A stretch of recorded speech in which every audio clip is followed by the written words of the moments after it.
ညီမကဒီ reading hall ရာလေးရှိရယ်ခဏနေဆိုလို့ရှိရင်10နာရီ reading hall မှာတခုရှိရယ်ဒီမှာဆိုလို့ရှိရင်တော့မမတို့ဒီနေ့တင်တာမရှိဗီဒီယိုကလည်းဒီတိုင်းပဲဒီနေ့ကနားရရအားလို့လုပ်လိုက်တာ energy လေးစစ်ပေးရပါတော့ general ပေါ့အကုန်လုံးမတင်ရလည်းကြာဘူးမတင်ရလည်းကြာဆိုတော့လုံးဝမတင်တာပေးရှုပ်ထားပြီးတော့ထောင်လာပြီးတော့ဘာလို့မတင်ဘူးစိတ်ကြပါတော့မတင်စိတ်မပိုင်မတင် sorry ပါအားလုံးတောင်းပန်ပါတယ်ညနောက်ပိုင်းပုံမှန်ပြင်အောင်လည်းကြိုးစားပါမယ်ရှင်အားလုံးဆောင်းမပေးကြပါအောင်နော်ကဲဒီနေ့ general reading လေးပေါ့နော်ဘယ်လို energy လေးရှိမလဲဒီညီမတို့9လပိုင်းမှာဘယ်လို energy လေးနဲ့ချက်တန်းကြမလဲပေါ့ညမကြောက်ကြိုက်ပါလဲဆိုတော့ဟုတ်စားနန်းတာနဲ့လောက်တာနည်းခွားရီဆန်တဲ့ energy လို့ပြောရမလားညီမခွားရီဆန်တဲ့ energy အရင်ကြိုက်တယ်အိုးနှာခေါင်းโอเค9လပိုင်းမှာတော့เนาะဘယ်လိုမျိုးလေးရှိကြမလဲပေါ့ဘယ်လို energy လေးနဲ့ဖြတ်တန်းကြမလဲဆိုတာလေးညီမကြည့်ပေးမယ်အားလေးကြည့်ကြမယ်เนาะ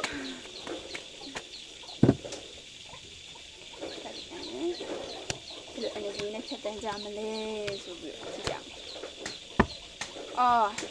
ဒီ9လပိုင်းတော်တော်များများရဲ့ energy ကိုကြည့်တဲ့လောက်ကနည်းနည်းဝေခွဲရခက်တဲ့ကိစ္စတွေများနေတတ်တယ်အလုပ်ကိုင်တွေများနေတတ်ကြရပေါ့เนาะကြည့်လို့ရှိရင်ငွေကြေးလမ်းကြောင်းတွေကတော့ကောင်းကြပါတယ်ပတ်စံနဲ့ပတ်သက်တဲ့ဟာမျိုးတွေဆိုလို့ရှိရင်တော်တော်များများအလုပ်တွေဘက်ကိုရန် direction ဦးတည်နေကြမယ်လို့ညီမမြင်တယ်ကျတော့ဆုံးဖြတ်ချက်ခတ်တဲ့လူတွေလည်းရှိနေလိမ့်မယ်ဝေခွဲရခတ်တော့မှချီလူမှုရေးစီးပွားရေးအဓိကကတော့အဲ့လို928 1500နဲ့သက်ဆိုင်တဲ့ကိစ္စလိုမျိုးတွေမှာပေါ့နော်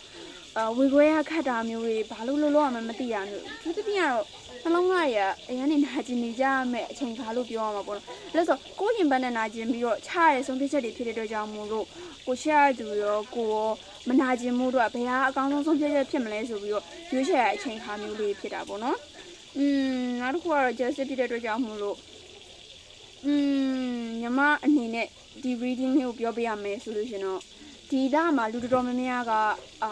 ကိုပျော်ရွှင်မှုအတွက်ကိုရှာဖွေတက်ချလာလိမ့်မယ်ပြီးကြလို့ရှင်ကိုချရသူရဲ့အချိန်ဘယ်လိုပေးရမလဲဆိုတာပို့ပြီးသိလာကြလိမ့်မယ်လေရှင်းမတာရဲ့တမိုးကြီးလည်းပို့သိလာလိမ့်မယ်တခါတလေမှာငွေကြီးတွေထပ်ပို့အေးပါအရာဥထုရှိရဆိုတော့ပို့သိလာကြလိမ့်မယ်ဒါတော့ညီမစီမှာရှိနေတဲ့လူတွေပေါ့နော်ညီမနဲ့ reading hall ဘူးတဲ့လူတွေစီမှာလောလောဖြစ်နိုင်တဲ့ energy လေးကို general အနေနဲ့ညီမကြည့်ပေးရanswer လေးတစ်ချက်ကြည့်လိုက်မယ်နော်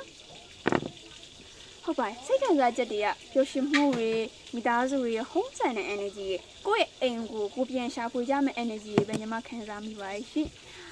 ဒီနေ့ကတော့ဒီလောက်ပါပဲဒါတော့9လပိုင်းအတွက်ညီမနဲ့တူတူဘေးရောဟောတဲ့အကိုအမမောင်လေးညီမလေးတွေအတွက်ညီမက energy စစ်ပေးရပါရှင်ပထမဆုံးဗီဒီယိုဖြစ်တဲ့တော့ကြောင့်မလို့အမပိုင်လည်းခွင့်လို့ပေးကြပါနော်အဲ့လိုမဲ့နောက်လာမှထပ်တွေ့ပါမယ်ရှင်တတာ